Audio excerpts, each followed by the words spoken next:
আজকে দল বেঁধে সব বের হয়েছি বিক্রমপুরের আনাচে কানাচে ঘুরে বেড়াবো। তো আমরা একটা অটো নিয়েছি। এই অটোতে যে কজন ধরে সেই কজনই গুনে গুনে বের হয়েছি। পথে প্রান্তরে সব জায়গায় ঘুরবো আজকে। তো গন্তব্যহীন গন্তব্যে আমরা যাওয়ার চেষ্টা করছি।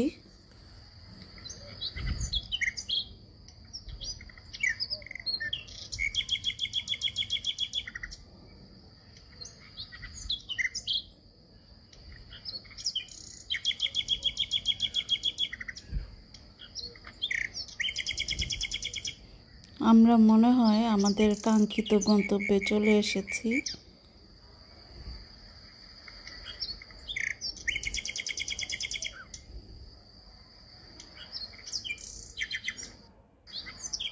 গ্রামের মেঠো পথ, হাঁটতে ভালোই লাগছে। অতি সম্প্রতিকালে একটা বৌদ্ধবিহার আবিষ্কৃত হয়েছে, যা ফসলি জমির তলে নিমজ্জিত ছিল। অতীশ দীপঙ্করের সেই পাল রাজার যে ধর্মপাল ছিল, ওনার আমলে এই বৌদ্ধবিহার ছিল ধারণা করা হয়। তো সেই বৌদ্ধবিহারে আমরা এসেছি।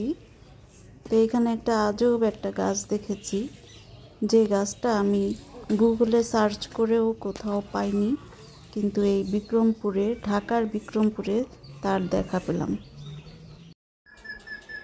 একটা গাছের সাথে পরিচিত হই, একটা বিশেষ জায়গায় যে গাছটার সাথে পরিচিত হয়েছি আমি।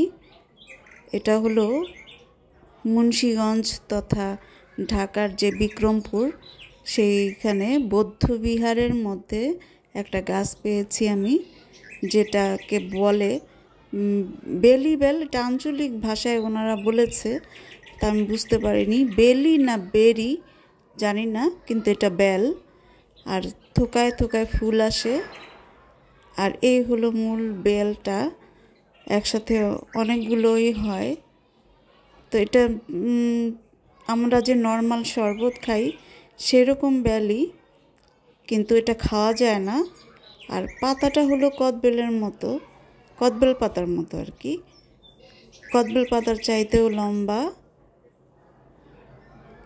গাছটা একটা অন্য ধরনের, এটা আমি অনেক চেষ্টা করেও খুঁজে পাইনি কোথাও।